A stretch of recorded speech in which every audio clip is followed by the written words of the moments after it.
Hello and welcome to CTO LifeLine, the monthly live stream conversation that helps CTOs thrive. And today's topic, what do we have to gain from better management? And we've got our guests, Rob England and Dr. Cherry Vu. Welcome to the show, Rob and Dr. Cherry. We've been, since the inception of this show, Noah and I have had the intent to have you on as guests. So we're really looking forward to having a great conversation with you. So we might start with you, Dr. Cherry. Do you want to tell the audience a little bit about your I'm Cherry Vu. I'm from Vietnam originally, but I live in New Zealand and I'm working with two unicorns. My partner is Rob England, whose boss you already know. So I'm here for the beauty and the brain is Rob England. Happy to share with you whatever I know. I think both of you are gonna bring brains and beauty to this show. Hi, I'm Rob England. So with Dr. Cherry Vu, we are a consulting business now working in executive business management and consulting, mostly in Vietnam these days because of Cherry. So you gave a very short introduction, Cherry, but Cherry has a big background in business, having been a CEO of a number of her own organizations and also a long academic career leading up to a PhD, including having lectured in Vietnam to the National Academy of Public Administration, which is where they teach all the party members and civil servants, but like Singapore, they have professional government, which is a radical concept in the West. And so powerful background there, whereas I'm more of an IT guy and came up through IT practices and operations and service management and then DevOps and all that kind of stuff. When And, we met, I was just starting to explore business agility. So there was a sort of an obvious connection with Cherry's business background and my agility background. and it's interesting that I have zero background in IT, even though I have a number of the tech companies, but again, I have no ideas about IT. But she's still ITIL Foundation certified and No, no, DevOps DevOps. Foundation DevOps. So certified. how about it could be, right? I think that's evidence that a lot of the principles that we talk about are universal in nature. Yeah. Yeah. So that's what we do. And we have a really good time doing it and very great success at doing it, which is something we're always delighted to talk about in terms of transforming organizations. I think we've cracked the code. Mm. Yeah, I'm really interested to hear about some of the experiences you've had working in Vietnam and working with businesses. It sounds like you're coming from a very sort of whole of business way of thinking about these things. So we'll dig into our topic. First, Noah, do we have any housekeeping in terms of there with the audience? We've got our usual housekeeping, which is this is a live event. And we actually really would like it if whoever's watching and participating asks us questions and interacts with us. We will do our best to answer anything that comes up and have conversations with you as we go. You can add your comments in and literally help design and guide the show. So your questions can help direct our conversation to where you need it most. Don't hold back. It's not going to break our flow. We're going like this is just a conversation. We can take it anywhere. Rob and Dr. Cherry, are you often working with the CEOs, CTOs? Who is your normal point of engagement? I'll go first. Hello, Mark.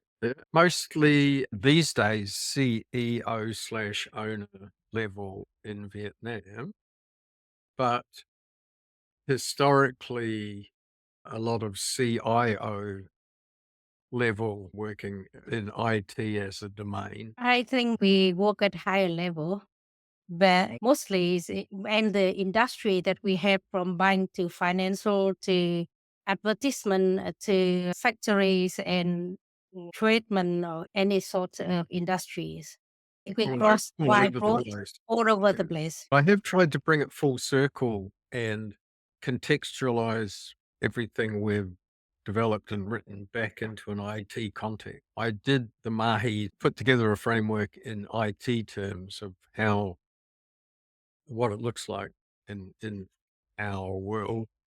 For those people that you're engaging with, whether it's the CIO, CTO, CEO, what are some of the things that they're experiencing that leads them to reaching out to you both and wanting some help? At the moment, there's not the companies that seeking for help is that they are quite overwhelming with complexity. Also, they have a pressure to deliver faster to meet the demands of the clients. And they actually, the way they do is they can meet that demand, can be fast and good enough. And although it's a struggle with the facing with new talent, people, younger generation, they can't cope with all the shit working command and control, and they come and they leave. So they are quite struggle. Also, they, I think it's a change of the market is the most of the thing. What got you here won't get you there. So they, at the point, come to some point that they said they think that they need to change. Otherwise, they even continues doing business. Quite often they're in trouble, but not always. Other times they're just creative people who feel like it could be better. Mhm. Yeah. So they see the opportunity more than the crush of expectation or something like that. Is there a different way of talking to them or working with them when they're not on a burning platform? So for when they're not under threat, how do you engage? They always come to us and say, we need help and we want to be better. So in that position, it's easier for us to engage because we don't need to persuade them. Here's something you need to do, or here's something you need to change, because they all willing to and they already want. They just don't know how. So for us, it's a little bit easier because we choose clients who are already be ready. How do you assess their readiness? Because we work with CEOs, I talk to them a lot about what they want, works to see whether what they want is the same set of value. What we want is to make the people happier at the workplace. And then we need to make the systems better. Then the need to make the management systems better. Then the CEO is the one who have to change the most. So if they agree with that, we do step by step. But if they say no, we just want money, we just want to have a business flow, and we don't care about the people's happiness or make their life better even, then we don't. We, And if they say, I'm not the problem, they're the problem. And that's another massive red flag to just say, when you realize where the real issue is, come back. yeah. Yeah, and then when we rejected actually a number of people who invited us to come to work with them, but they say, let's come and fix our people. I'm a good boss. I did everything for them. What's wrong with my people? Then I think they don't have that kind of openness mindset to welcome the new idea. I think if you put it in systems terms, we can work with anyone who has autonomy, has some sort of bounded system that they're in charge of, right? The term apex exec, right? If someone is the boss of a domain and has a reasonable amount of autonomy from their masters above them and can do what they do without having to go and get authority to do things. So they might, like some of our clients, are the divisional boss of a region in a bank, but they have so much autonomy, they're effectively a CEO of an operating business. And some of our clients are CIOs who have enough autonomy within the organization that they do what they like within the IT function, within limits, of course. CIOs do tend to have quite a lot of autonomy in organizations sometimes to do stuff. And it doesn't have to be a CEO, but it has to be that idea of an apex exec who has enough autonomy that we can work with them and they can create a mandate to do things and they can make things happen. And once we're in that sweet spot, then we haven't failed. We're always successful when we have that situation. That definitely resonates. So, when I was a CIO, the CEO was often just, "Hey, make all those computer-related problems go away." So that gave you a good starting point. Eventually, though, it would become clear that there was a people connection to that, and some of those concerns were actually broader concerns that were relevant to the whole organization, such as because technology was permeating all aspects of work. But yeah, I guess it's a good place to start when there's some autonomy and some ability to move. And one of the things we say to the apex executive is that the governance is going to need to change. So the governance above the apex exec that's directing them and creating values and aspirations and direction, governance, that's going to have to change too. So it's part of the apex execs to convince their governors to different values, or hopefully to be already getting that pressure. But so the other sweet spot, of course, is when they're the apex exec because they're the owner. So a significant proportion of our clients are owner bosses, Mhm. and that makes it really easy because Mhm. we've got and the executive in one person or a small number of people. Mm. But for a CIO, they're always going to have to go back to the CEO and to their bosses and say, look, your direction needs to change. For me to succeed, I need a different set of values, a different set of direction. Here's what I need from you. They have to sell up, Mm. just like a CE does to the board. Yeah, that was very much the journey I was on. So we've got a question from the audience. This is from Simon Copsey. How do you help CEOs see that creating the conditions for happy staff is a good place to start when they're faced with financial pressure and other pressures? Yeah, I think I often start from explaining that the people are not the problem. The system is the problem. So the system, whatever people produce, is a result of the system. So if we deal firstly with the system, make it better, then people will change the behavior. It's not about give people more money or give them better working condition or give them more for holidays. It's about make people having a good system so their life at work at least better. And then from that, we improve the system first. When people see that, okay, it's not about people, it's about how we manage them and the system they are working in, the condition and everything they are working in that affect to their life and the results of the business, then they somehow get it. And But if you say spend more money for people, give them more money and make them have more holidays, and they said, no, of course not. It's not start from there. free yoga and mandarins. Yeah, yeah, yeah. But but having said that, we start off by improving the system, getting rid of the crap out of the system early on, kicks morale. I remember Cherry took 27 approvals out of a process in a clothing company, right? So just making people's daily lives easier with all the low hanging fruit, purging the bullshit out of the processes, kicks morale up a big step straight away. Life is easier at work. But longer term, as we develop the performance of the organization, it does also mean money. So Yeah. more money comes to the staff in two ways. One is the performance of the organization goes up, but also we persuade the organization to share more of the wealth with staff. So all high performing organizations are not just a few rent seeking owners siphoning all the profits off, which is the standard model.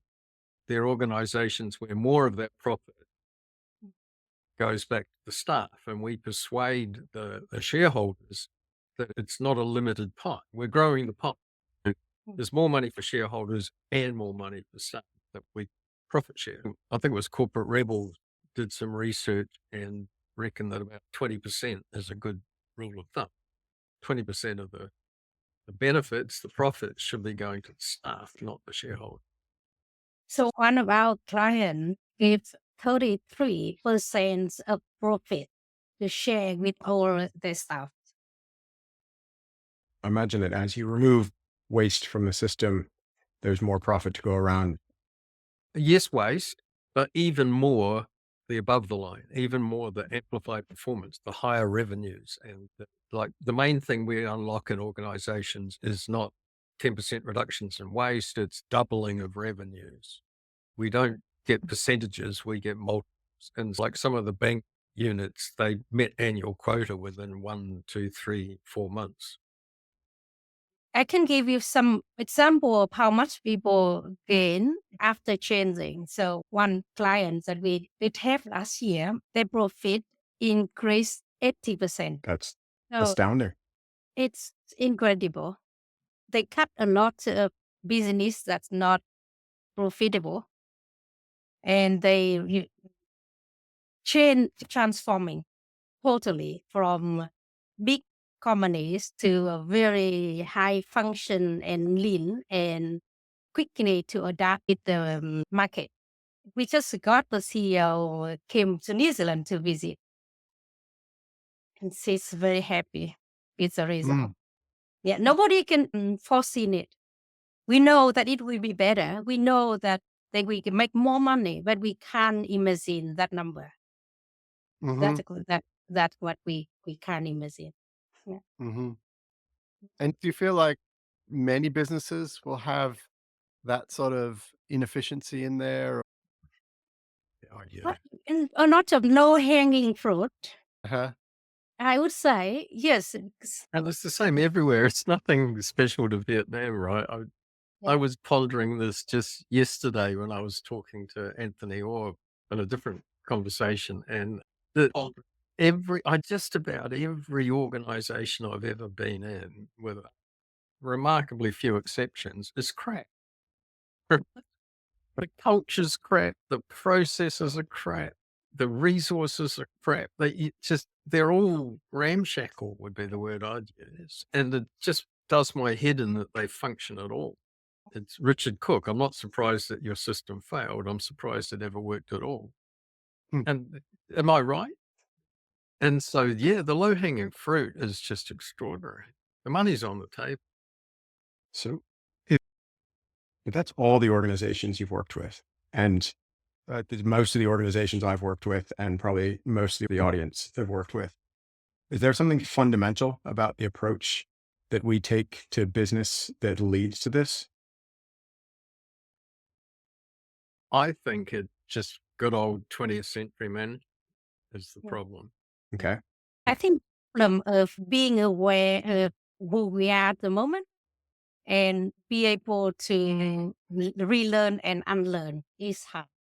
People may be aware we need to change, but the ability to unlearn and relearn is not that easy.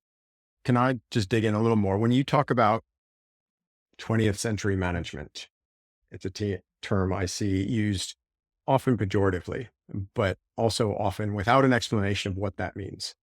So can you give us a rundown of what is 20th century management in your head, and what's the alternative that you're talking about? Shall I take that one, Cherry? Yep. Yep.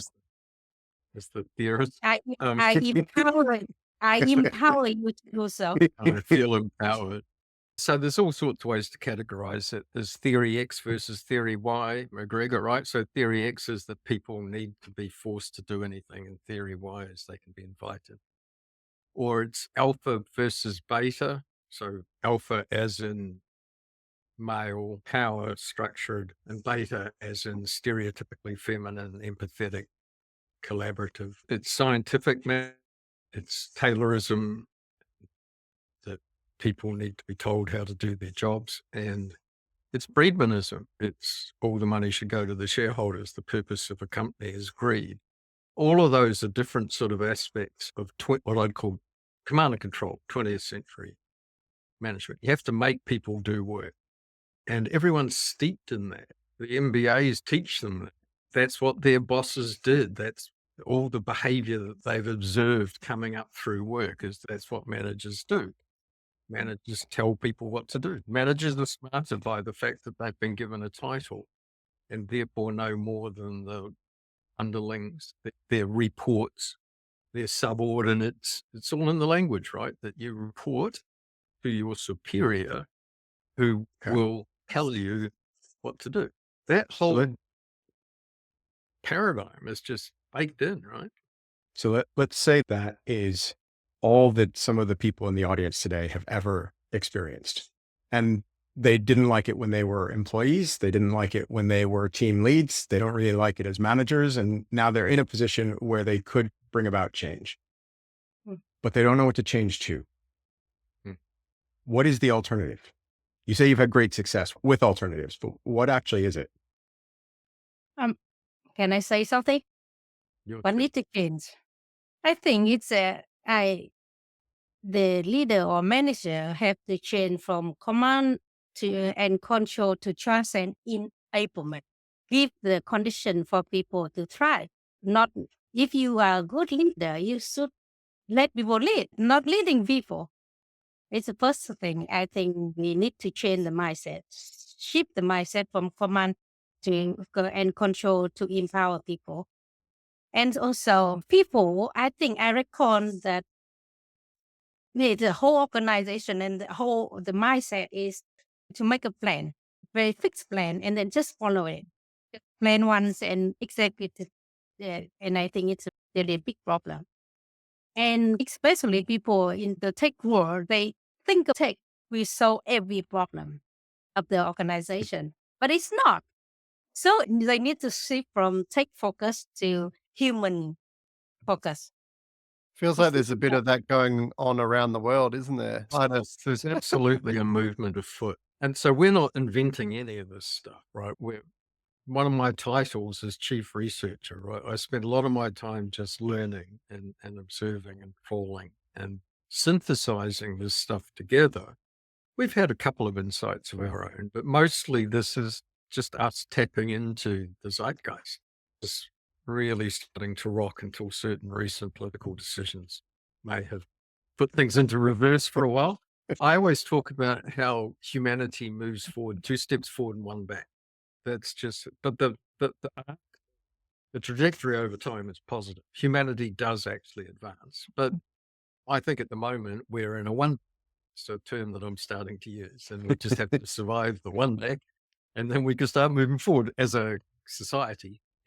But in the interim, we can still function within our individual organizations to try and preserve and move forward in what I call an island of light locally. So yeah, we're picking up on an international movement, and there are thought leaders, and there's exemplar organizations. There are stellar organizations around the world that are demonstrating that what we call human systems agility, right? The Humanocracy is a great book if anyone hasn't read it.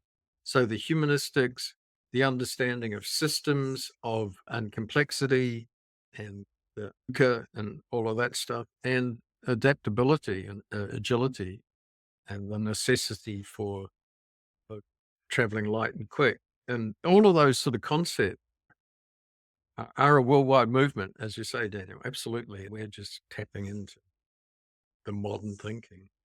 Yeah, I think it's in both ways, right? In the positive, it's all of those thinkers, but I was also referring to world leaders looking at technology as the solution to all problems as well, which is a bit of a trend. And yeah, sometimes it is a good fix, but sometimes it's also what we do as people and how we change as people that might be the way we resolve some challenges. I would like to, we've had a couple of questions around your work in Vietnam. So I would like to bring that into the conversation just so that, because I think there's an interest there and it also helps set the scene. So we had AJ's question, which was keen to hear what trends you're seeing and exploring in Vietnam that we should be paying attention to. And then I would also like to add in Tirith's question. You mentioned desire for increasing speed as being a key motivator in your projects. In your market, are you seeing a significant push from regulatory or compliance change or changes in risk appetite? I have no idea about the trend in tech. I just know about management, the changing. So we have 100 million people, and I don't know how many business are really moving forward to modern ways of thinking and working and managing. I don't think that we are that advanced. But our two unicorn tribe, we have more than 10,000 members who learning, reading, and observe what we are sharing. And hundreds of business, they actually either our clients or they got influence from us, try to apply the new ways, the opening ways of managing. So that's all what I know.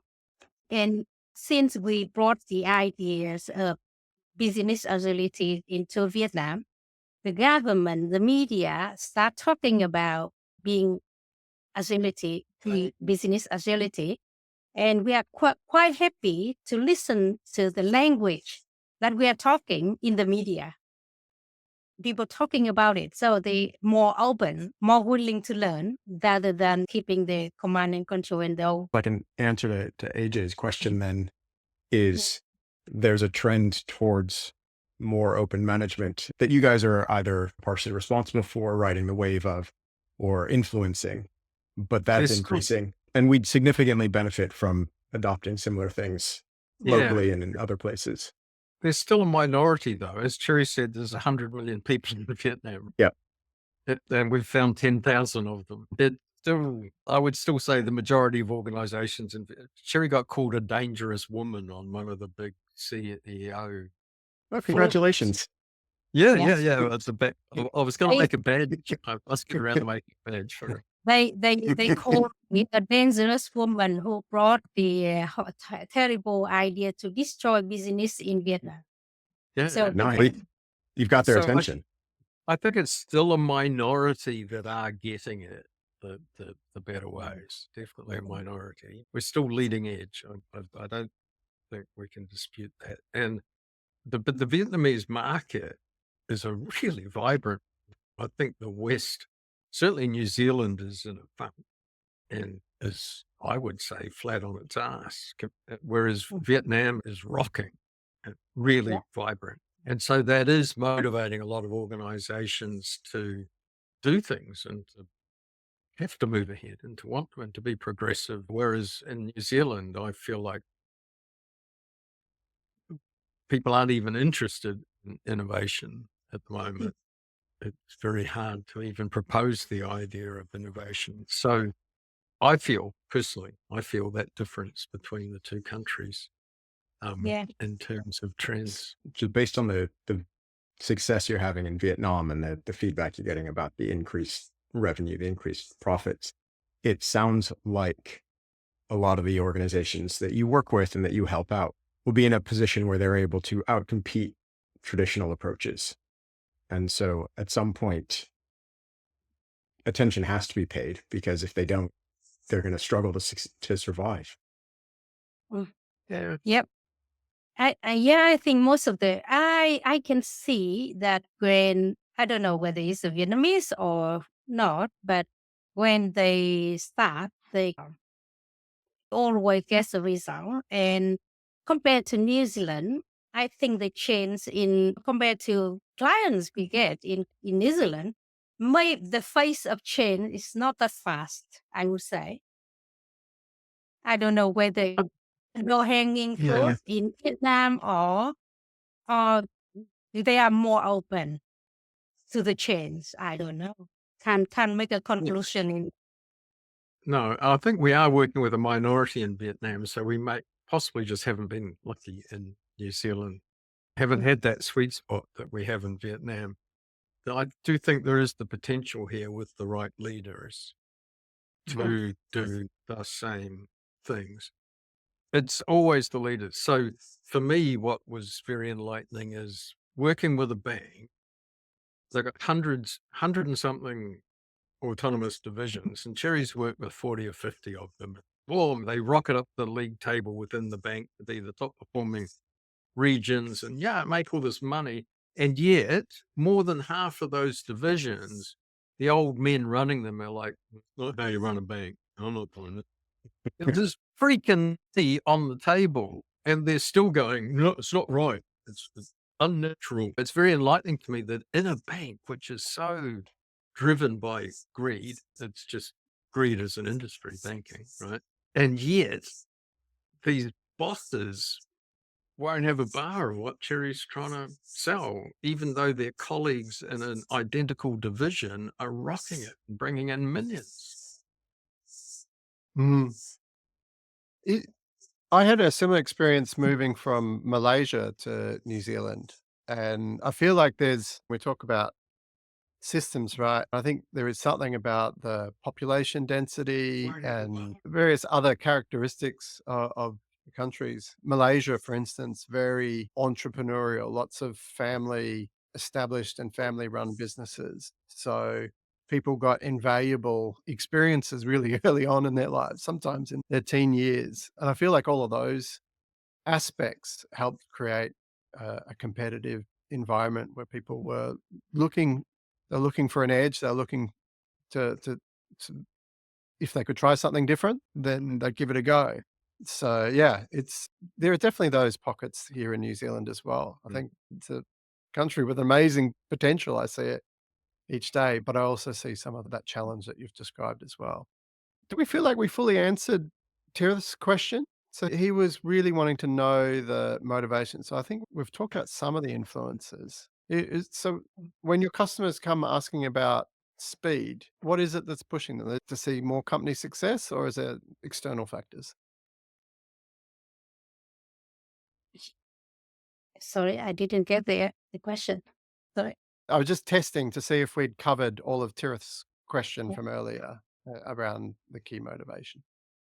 Yeah, I don't think they're getting a lot of regulatory pressure in them to go faster or even getting regulation out of the way to accelerate them. It is generally internal factors that they just want to be more successful or need to be more successful existentially to just stay in business. As I say, a lot of them are in trouble when they come to us, which does change their risk appetite. They're willing to give it a go. I was just reflecting the other day on my most successful gig in New Zealand, and the one I enjoyed most in New Zealand was change in response to a crisis where a government department just completely trashed the department, IT trashed the department. And so the CIO had a mandate of that must never happen again. So never let a good crisis go to waste. So it's the same thing in an IT context. The motivator is generally internal, I think, the aspiration very often. Let's take it in the other direction then, because one of the things that I've seen in work in New Zealand and in the UK is actually a reluctance on the part of organizations to do things because of the perceived reactions from regulators. They won't let us do things that way. They won't let us speed up. They won't let us reduce all of those checks that we're doing. What has your experience been?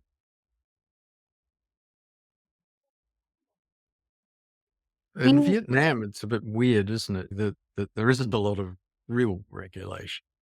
Yeah, when we work with the bank, there's a whole lot of report. For example, each individual division have to make a certain number of report to the government, to the authority, and to the higher level. So we helping them to do, okay, why don't we just centralize the data? So we don't need to work like hundreds of the divisions have to do the same thing repeatedly. So it's how one way we help them to still comply with the governments, but reduce the burdens for people or times waste, all that. So that's how we make it faster. I don't think that we dealing a lot with the government compliance or policy. But So we in is my it all right? experience, in an IT context, it's often a non-existent. If you go and talk to the auditors or the controllers, like the DevOps context is a great example. That we want to change how we work in DevOps and we want to automate change, do away with the cab. And ITIL says you have to have one. When you go and talk to the auditors or to the regulators and say, this is what we want to do, my universal experience is they go, oh, yeah, we know about that. We've already read about that. You're telling me that instead of some human sleep deprived and eating pizza is going to change production, we're now going to have a robot do it, keeps a meticulous record of everything it does. Where do I sign? When you go and explain to the regulators what it is you're doing and why you're doing it, and if you can link it back to thought leadership outside your organization, that you're not just pulling this out of the first available orifice, and there is some foundation for this, then I never have problems with auditors and external regulators. I had exactly the same experience. So there was a well-held sort of assumption that all the paperwork needed to be kept and you couldn't do things digitally because the government didn't accept it. But I was like to check the assumption. So I went and asked, and they said, "Oh no, we can do a very quick audit, and after that, everything can be digital." And at that point in time, we were storing so much paper. We had multiple warehouses full of paper for this business that was operating in Malaysia. Like quite seriously, it was a big portion of our rent that we were paying.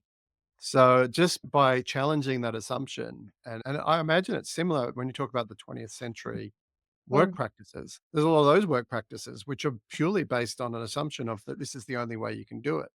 And I hate to say it, but some of those objections don't come from a place of integrity, right? So sometimes those objections are thrown up because people are defending their turf and comfort zone, and they even know it's not true. Yeah, there's a lot of fear driving it. I was curious because I've had a very similar experience when I actually go and talk to regulators or talk to risk people within an organization. What Certainly about that other risk aversion. Yeah. what about other cards that people play? You got some examples where they're pulling that sorta weighty card and ways strategies to work around that or how you approach it with your clients? How have people tried to stop us in our tracks, Jerry, in some of our engagements? Mm, so far, I don't think that we are facing that problem. I'm not I sure don't. Cherry notices roadblocks. Sometimes, yeah, the situation normally is that we have new leader, Right. new Okay. leader, that everything going well on the process, and then there's a new leader, and then they don't want to continue, or Oh, yeah, they that's have what kills us stone dead. Change the that can be very 2 step forward, 1 step backward. And it's a really difficult to, if that person, that new leader didn't buy in the idea, then everything can be destroyed quickly. Well, So you would expect that. yeah. Mm. We've got another experience here from Mark Simpson. I've directly experienced one government department in Wellington where all delivery has been crippled for the last 2 years because of the CISO's insistence on near perfection in cybersecurity. And I've had similar experiences with clients I've worked with. And it's a lack of yes and. It's yes, we need to achieve some of these things and make progress in the business. I call it zero risk, right? Mhm, There is culture of capital Z, zero risk. And it comes mhm, down right from the board, comes down from the owners and the governance to say, it's so embarrassing if we have cybersecurity. We must have none, mhm. right? Which is absolute directive from the top. This must never happen. There must be zero cyber risk. Mm. Not how can we accommodate the risk and what can we do to mitigate future events. And yes, we accept that it's impossible for you to keep the bad guys out and perimeter security is a myth. And there's no understanding at all.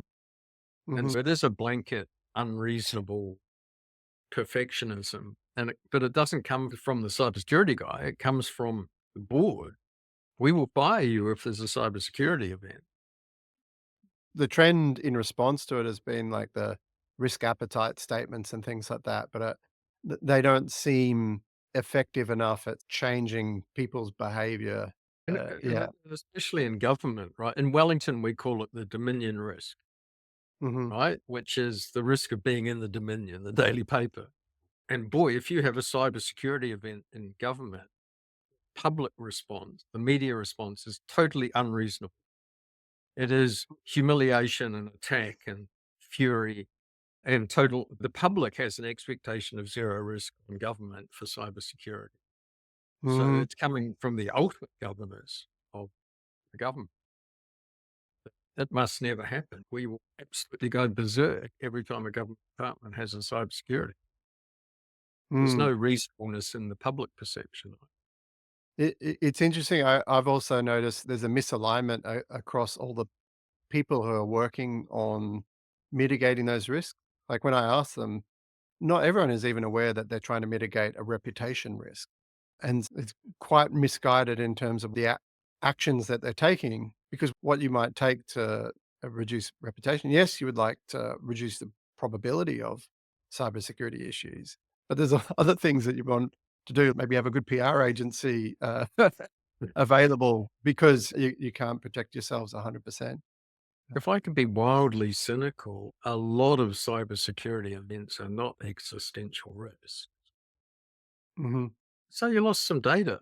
Gosh, that's really unfortunate for the people. But in terms of the survival of the organization, unless they destroy while they're there, if they do ransomware attack and lock you down, then suddenly it's existential. But a lot of cybersecurity risk is only reputational. So we are getting a lot of comments that a lot of people are experiencing this, I think locally as well as abroad. But and it might need to be another whole conversation because we're nearing that time where we've got to wrap up. Just to maybe replay on a few of the themes. Now, anything that stood out for you as some key takeaways listening to Rob and Dr. Cherry? Is the idea of the apex executive. If you want to bring about change, you need to be in control of a significant area where you have autonomy, Mm. right? You Yeah. can collaborate with other people, but you have to have a significant amount of control over what you're doing. And ideally, the person who has that the most in an organization is the CEO, but it doesn't have to be limited to them. Mm-mm. Yeah, following on for that, if you're the CTO or CIO, we talked about engaging with the CEO because there are going to be those areas which cross over, and you will need alignment on how we're working across the organization because some of those high authority actions from the CEO or from the board might be undermining what we're doing. So that was a key one. And you also talked about focusing on the desired outcomes rather than going direct to these sort of change activities that might need to be a response to those. We also had identify waste and get the crap out of the system as a quick win. Yeah, The low hanging fruit, if you've got the mandate to change, if you yeah. can steamroll through all those impediments and people trying to stop you doing what you're doing, then the low hanging fruit is just immense everywhere. I, Mhm. there's money just sitting on the table for organizations that want to pick it up. Just does my head in that they don't. Mm. Where can people find you, Rob and Dr. Cherry? Yeah. Mm. On our Yeah. website, mm, Yeah. and on LinkedIn. And if you speak Vietnamese, then Cherry's on Facebook. Yep.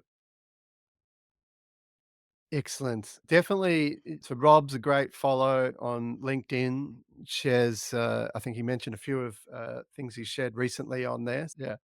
And Dr. Cherry, it sounds like you've been doing amazing work with businesses in Vietnam. So yeah, if people have interest to find out more, reach out either through the Teal Unicorn website where they've got monthly newsletters, which I'm a subscriber of, and other ways to get in contact, or via Facebook, as Rob said. Or No, they can find me on LinkedIn as well.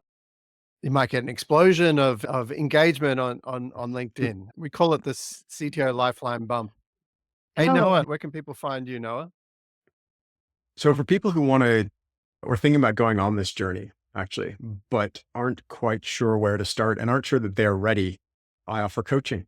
I'm quite happy to work with people to help them get to the point where they can go on this journey and they can actually change their organizations for the better. So you can find me at noahcantor.com/coaching call, put in the promo code 2025 free coaching. And I would love to have a chat with you. And you can find me on LinkedIn and all the other socials. Yeah, if you're interested in individual or group coaching, just reach out. Dr. Cherry just shared me her LinkedIn. You can find her there. This has been another CTO Lifeline episode. Fascinating chat. Thank you, everyone, for engaging, participating, helping guide the conversation. Until next time, see you later.